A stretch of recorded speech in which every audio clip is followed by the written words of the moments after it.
like, sorry, just gonna.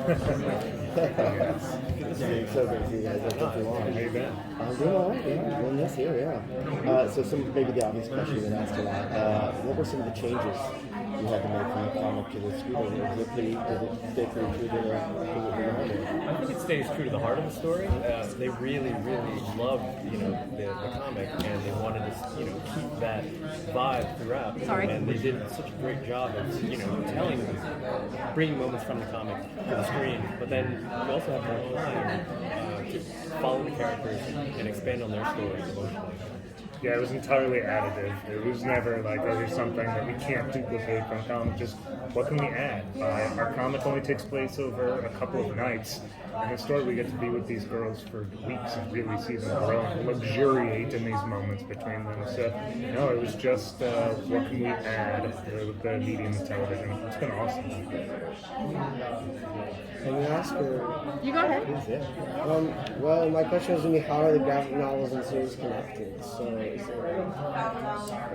Yeah, I mean, I think if you've read every issue of the comic and you love it, you're still going to be surprised by this. There are things, totally new characters who didn't appear in the comic, but it's not necessary to do both, but we hope if people love the show, they'll go back and check out the source material. I think they definitely do, they feed each other. Yeah, they're definitely.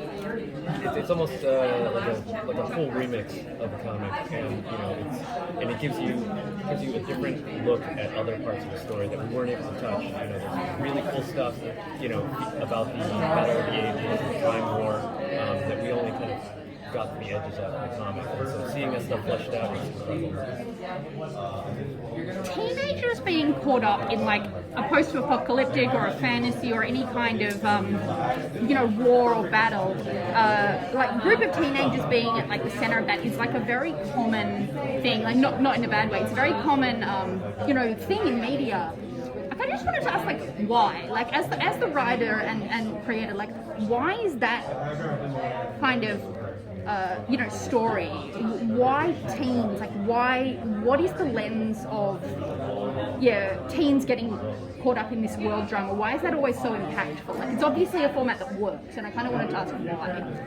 I think it's because that's when we become who we are. Whether I'm 12 or 13, and certainly it's my passions then remain my passions now, and it just, life feels so alive, and everything matters so much. It feels life or death, even when it doesn't. So it's genre, I think, is a great way to sort of explore how it feels to be a young person, because I think you can do just a straight regular drama, but there's something about adding in ray guns and dinosaurs that's like, oh, this is how it feels. So I've always said with genre that, like, because the world is what's heightened, the human stories get to be the most human as opposed, and so I just wondered if that was like also a big part of it. Teenagers are about change. They're changing themselves, but then they also represent the potential to change the world, and that's why I think they keep showing up as antagonists, because there's something that's broken that they need to fix, and hopefully fix for the better.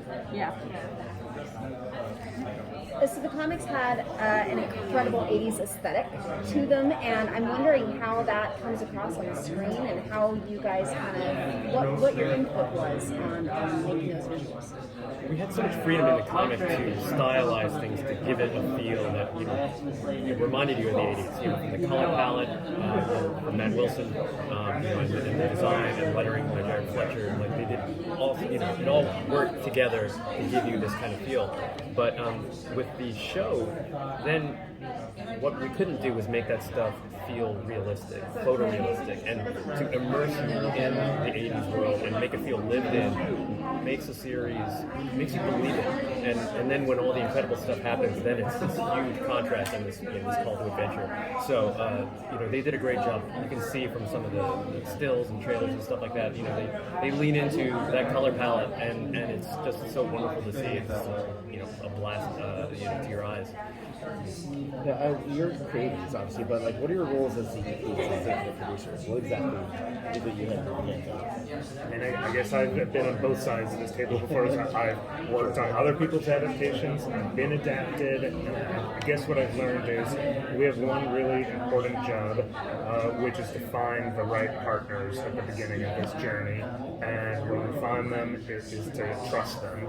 And to say that if Paper Girls worked, it's because Cliff and I put so much of ourselves into it. And if this is going to survive in another medium, you have to put yourself into it.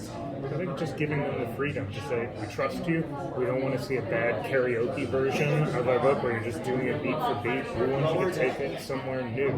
So I think that's there to just give them that freedom and then to be a resource when they come to us and say, are we strayed too far? Are we on the right path? So it's hang on loosely, don't let go.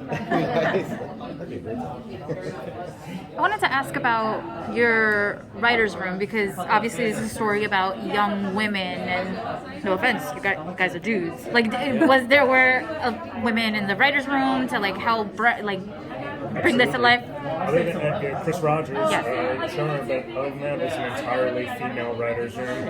Every director of this season happened to be a woman, and yeah, it was vitally important, obviously, to have that input. And I think there are a couple of things, like episode 5 just has a moment that's unlike anything I've seen in television that came directly from the experiences of the women in that room.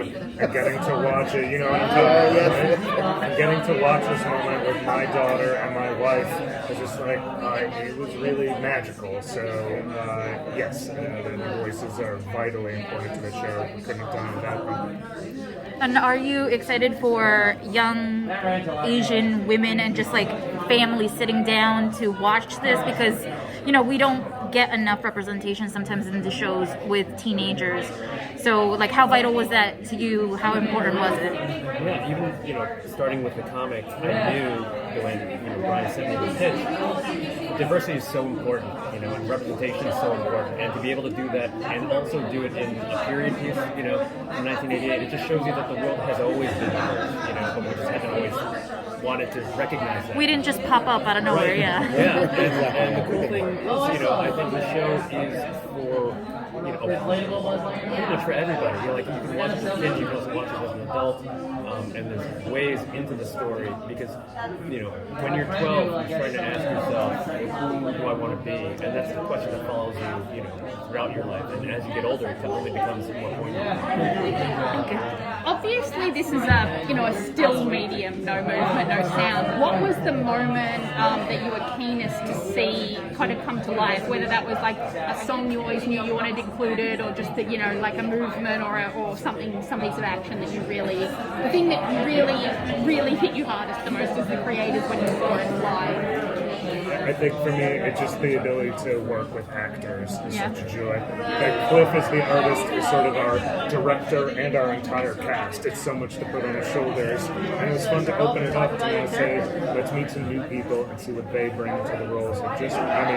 Casting is so difficult, the best of circumstances, but trying to find people who are actually, around 12 years old to do this, I didn't think they would be able to pull it off. The fact that they did so brilliantly, that was a Thank you.